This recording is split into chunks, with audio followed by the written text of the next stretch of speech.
Kaugnay pa rin po ng panalalasan ng Bagyong Nina sa lalawigan ng Quezon, makakapanayam natin si Governor David J.J. Suarez. Magandang tanghali po sa inyo. Magandang tanghali, Rafi, at kay Connie, sa lahat na nakikinig at saka sumusunod sa programa ninyo. Magandang tanghali sa inyo. Opo. Kumusta po dyan sa inyong probinsya matapos manalasan itong si Bagyong Nina? Well, maganda po ang panahon ngayon. Katapos po ng bagyo kanina, we're getting reports from our municipalities now about damage caused by the typhoon. So, nakikita po natin ang malaking pinsala po ay sa agriculture sector. Marami sa mga farmers natin ng corn, farmers natin ng coconut, farmers natin ng banana na naapektuhan dito sa bagyo. Meron na po ba kayong report ng mga casualties, mga sugatan dahil sa bagyo? Yeah, unfortunately, meron tayong isang namatay dito sa bayan ng Mulanay. Nung ini-evacuate niya yung kanyang pamilya, nahulugan po siya ng puno. So, yun pa lang ang napapatala sa mga casualty natin. So, medyo kasagsagan na po ba ng bagyo nung mag-evacuate itong biktima? Well, biglaan eh. Actually, we were evacuating since yesterday. Umabot tayo sa almost 4,300 yung mga na-evacuate natin pamilya. Isa to sa mga huling umalis. So, unfortunately, nabawian tayo ng isa.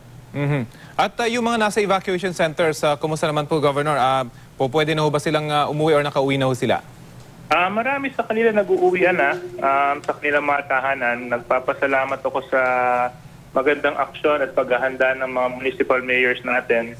Sa kasalukuyan, nagpapadala na rin tayo ng additional relief goods sa mga bayan-bayan na humihingi ng tulong.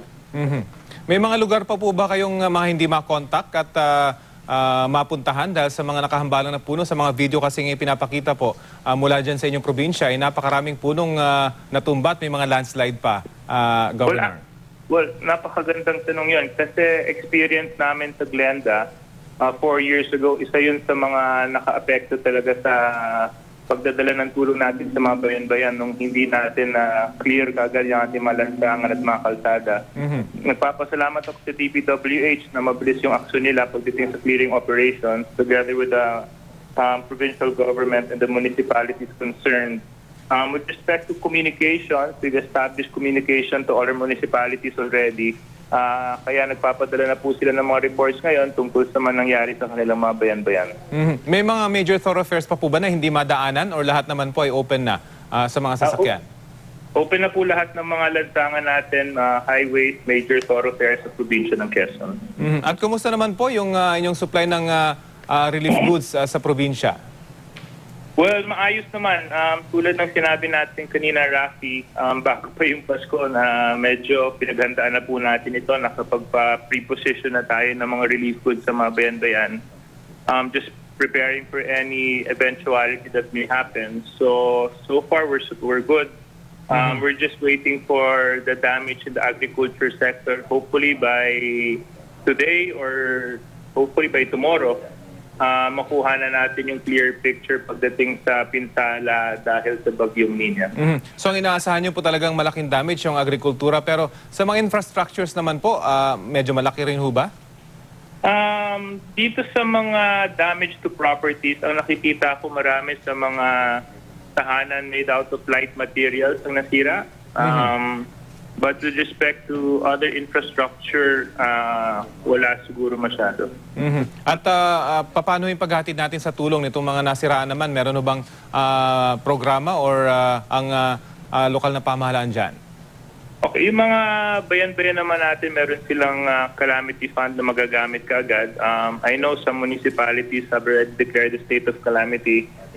Once the assessment coming from the municipalities have been collated, the PDRRMC, led by yours truly, will do our own assessment. And if necessary, we will be declaring a state of calamity para mas madagdagan po natin yung mga gamit para ma-rehabilitate natin yung mga bayan-bayan. But like what I said, until we see a clear picture, because kaninang umaga lang umalis yung bagyo, saka po natin may assess yung sitwasyon. Okay, sige po. Maraming salamat po sa inyong oras at kami po ay nakikiramay dun sa isang namatay dyan po sa inyong probinsya. Okay. Thank you very much, Rafi. Si Quezon Province Governor David J.J. Suarez.